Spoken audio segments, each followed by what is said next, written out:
বাংলা নতুন বছর বরণে উৎসবে মাতোয়ারা দেশ, শোভাযাত্রায় প্রাণের উচ্ছ্বাস, সম্প্রীতির বন্ধনে এগিয়ে যাওয়ার প্রত্যয়।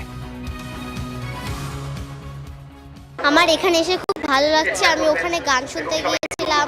ফরওয়ার্ড করি যে এই দিনটাতে সকালটা শুরু করবো এই ছায়ানটের গান দিয়ে। নতুন বাংলাদেশ গড়ার যে প্রত্যয়, একটা অসাম্প্রদায়িক বাংলাদেশ, সেটা আমরা এই শোভাযাত্রায় দেখতে পাচ্ছি। বাংলাদেশ লোকেরা খুব মিশুক।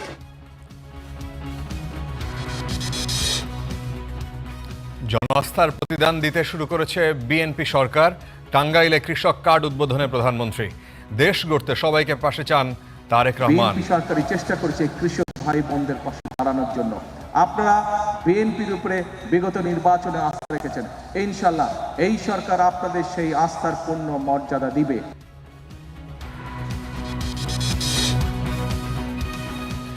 মার্কিন অবরোধ ভেঙে হরমুজ পার হলো 21 জাহাজ। বৃহস্পতিবার ফের বসতে পারে ইরান যুক্তরাষ্ট্র। লেবাননে ইসরায়েলের এক সেনা নিহত, আহত 11।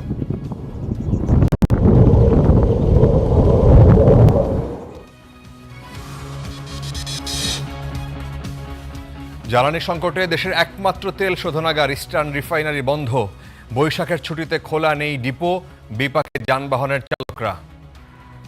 যদি ডিপো বন্ধ থাকে তাহলে আমাদেরকে বলে দেখ, তাহলে আমরা চলে যাবো। এই লাইনে রোদের মধ্যে দাঁড়ায় থেকে কি লাভ হবে? প্রায় 7-8টা পাম্পে ঘুরছে সকাল থেকে, প্রায় 1 লিটারের মতো তেল ছিল, শুধু ঘুরেই তেল 1 লিটার শেষ করে ফেলছে, কিন্তু কোনো পাম্পে তেল পাচ্ছি না।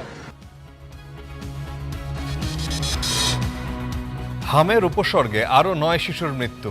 শয্যা সংকটে বেশিরভাগ রোগীর চিকিৎসা চলছে বারান্দাতেই। বৈশাখে হাসপাতালের খাবার নিয়ে ক্ষোভ।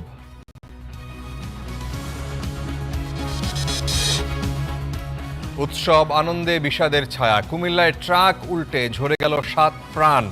যাত্রাবাড়িতে বাসায় ঢুকে 3 সন্তান সহ মাকে কুপিয়ে জখম, মেয়ের মৃত্যু।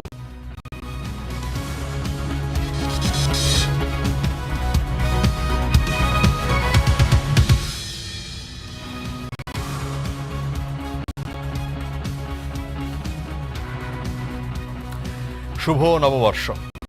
আপনাদের সবাইকে শুভেচ্ছা স্টার নিউজের পক্ষ থেকে। আপনারা দেখছেন স্টার নিউজ প্রাইম, সাথে ফারাবি হাফিজ।